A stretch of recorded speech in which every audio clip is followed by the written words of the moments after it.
네, 마감 전화 펜다운 김동현 전문가 연결돼 있습니다. 안녕하십니까? 네, 안녕하세요. 네, 자 오늘 거래소는 뭐 견조합니다. 뭐 고점 대비는 좀 많이 밀려 있어도 2천선 좀 지켜주고 있고요. 자 코스닥은 상대적으로 좀 어제 이어서 약세가 좀 이어지는 그런 상황이 있는데요. 자 오늘 시장 좀 어떻게 보고 계십니까?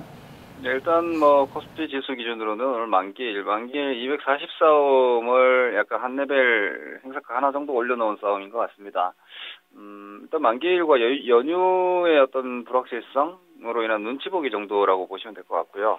근데 지금 상황에서 연휴는 어떻게 보면은 가치주들이나 아직도 싼 주식들은 별로 겁날 게 없는 상황이고, 글로벌 시장에서의 위험 선호 현상들이 있기 때문에 경기 민감 섹터나 이런 것들은 뭐 전혀 연휴 부담 느끼실 필요 없겠고요. 하지만 성장주들은 고포 성장주들은 이미 꺾인 주식들에 대해서는 과연 연휴 지난다 올라갈 수 있을까? 혹시라도 더 나쁜 흐름이나 미국 쪽에서 하락이 나오지 않을까라는 경계감이 계속해서 확산되고 있는 모습인 것 같습니다. 저 PBR 종목군들의 선호 현상과 중심 시세 계속되는 모습이고요. 고 PBR 종목군들의 역차별이 오히려 좀 강화되는 모습이다 이렇게 보셔야 될 것 같습니다. 네, 자 그럼 종목별로 보겠습니다. 먼저 포스코인데요. 지금 뭐 간밤 글로벌 증시에서도 광산주 뭐 강세 나왔고요. 광산주 그리고 이제 모건 스탠리가 이 광산 업종에 대한 투자 뭐 등급을 올렸다 이런 재료 나왔습니다. 또 구리 ETF는 한 7% 정도 뭐 뉴욕장에서도 강세였다고 하는데요. 포스코도 오늘 뭐 같은 흐름세로 고려아연이나 뭐 현대제철까지 같이 뭐 풍산도 그렇고요. 한 4% 올라 있는데요. 자, 어떤 대응 필요하겠습니까? 전혀 안 올라있는 가치주, 그중에서 최근에 블루칩 장세에서 유일하게 완전 소외되어 있는 종목이죠. 하지만 저는 그것이 개인 투자자분들에게 정말 큰 기회를 줬다라고 보고 있습니다. 17만 원 이하 제가 스트롱바이라고 말씀드릴 정도로 절대적인 가격 메리트에서 이제 제가 낙폭과대는 늘 말씀드릴 때 이제 이렇게 이야기를 합니다. 낙폭과대는 얼마나 좋아지느냐가 전혀 중요하지 않습니다.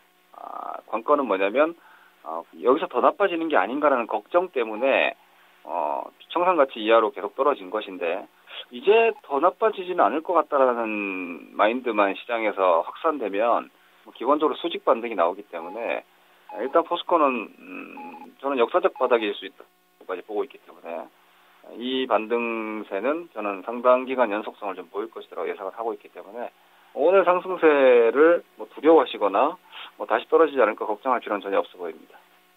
네. 자, 다음은 삼성전자 보겠습니다. 지금, 자, 삼성전자는 대차잔고가 한 3조 8천억이라고 하고요. 6일자 기준으로요. 그리고 최근 7개월간 공매도가 7달 동안 뭐 2조 원 중반까지 나왔던 상황에서 어제부터 기관 외국인 동시 매수도 들어오고 있는데요. 지금 오늘도 한 126만 원권은 꾸준하게 좀 유지가 되려는 모습입니다. 자, 이 종목 어떻게 좀 보고 계십니까? 예, 재밌는 뭐 실적 장세에서의 하나의 현상으로 저는 파악을 하고 있습니다. 지금 사실 올라오고 있는 가치주들은 실적 별로 안 좋죠. 섹터 자체가 업황이 그렇게 좋았던 쪽이 아니기 때문에 소재나 산업재나 뭐 지금 올라오고 있는 종목들도 사실 실적이 좋지는 않습니다. 근데 이 실적이라는 부분이 전년 동기 대비해서나 혹은 전기 대비해서 좋지 않다라는 거지 주가가 너무 낮기 때문에 절대적인 실적의 수치로 봤을 때는 그렇게 낮은 실적들은 아니지만 실적의 어떤 성장률은 좋지 않을 겁니다. 그런데 삼성전자 같은 경우는 이번 3분기에 주가가 130만 원대 6월 말에서 100만 원까지 떨어졌었기 때문에 30%가 거의 25% 정도가 주가가 빠졌었는데 그런데 3분기 실적은 오히려 서프라이즈하게 나왔죠. 2분기 대비해서 압도적으로 좋은 실적이 나왔기 때문에 이 하락의 명분이 완전히 소멸됐고요. 이 하락의 명분만 소멸된 것이 아니라 올라야 정상이었던 게 아닌가라는 인식이 들어왔기 때문에 어제처럼 강력한 매수가 들어온 겁니다. 그렇다면은 제가 볼 때는 오히려 2분기 말 주가인 130만 원은 한번 회복을 할 거라고 예상을 하고 있고요. 다만 이제 3분기 실적도 과거가 됐으니까 4분기 이후는 계속 좋을 수 있느냐에 대한 뭐 의구심은 계속 시장에서 표출될 겁니다. 그렇기 때문에 140만 원대 근처에서 수렴을 당분간 하지 않을까 예상되기 때문에 삼성전자로 인한 지수의 급반등은 추가적으로 좀 기대하기는 좀 어려울 것이고요.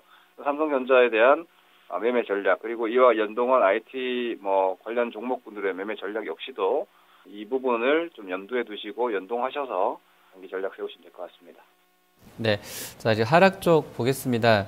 먼저 메디톡스인데요. 좀 오늘 많이 빠집니다. 한 4% 정도 내려가 있는데 지금 보니까 거래소의 한샘 같은 경우도 거의 한 8%뭐 급락권입니다. 이 종목들은 PBR이 다 높은 쪽들로 좀 들어가 있는데요. 이 두 종목 좀 같이 좀 설명을 해 주시죠. 예. 메디톡스랑 한샘하고 가장 큰 차이는 한샘은 PER도 엄청나게 높습니다. 사실상 한샘처럼 올라간 주식은 저희가 뭐 상승을 보면서도 말은 안 된다. 가격도 말이 안 되고 상승 시세도 말은 안 된다.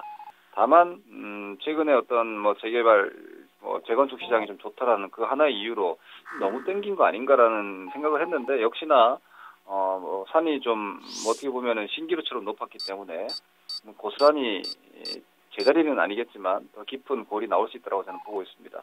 거품이 지나치게 높았고요. 거품이 꺼지고 보니까 수위가 생각보다 많이 낮은 거죠. 그렇기 때문에 너무 높다. 지금도 제가 포스코가 이 정도 올라와도 전혀 비싸지 않다라고 말씀드리듯이 한샘이라는 종목이 35만 원에서 30% 빠져서 25만 원이지만 쟤는 전혀 싸 보이지 않습니다. 그렇기 때문에 이런 종목군들은 과연 대기 매수가 어느 정도 라인에서 들어올까 가늠하기가 좀 어렵기 때문에 결코 섣불리 저점 매수나 반등 매매를 하셔서는 안 되겠고요. 고점에 물리신 분들은 지금도 매도 관점으로 접근하시는 게 맞을 거라고 보고 있습니다. 메디톡스 같은 경우에도 그나마 실적은 좀 잘 나오는 종목이지만 저는 이렇게 말씀을 드립니다. 매물을 머리 위에 뒤집어 쓰고 있다라고 얘기를 하는데 위쪽에 큰 매물과 비싼 가격을 머리 위에 이고 있기 때문에 고개를 들기가 좀 힘든 것이고요.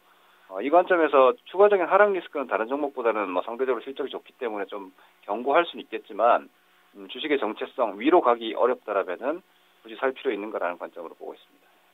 네, 자 그리고 롯데케미칼 보겠습니다. 여기 3분기 영업이익 전망을 오늘 뭐 증권사에서 2,570억으로 했습니다. 아주 뭐 찬물을 확 끼얹었는데요.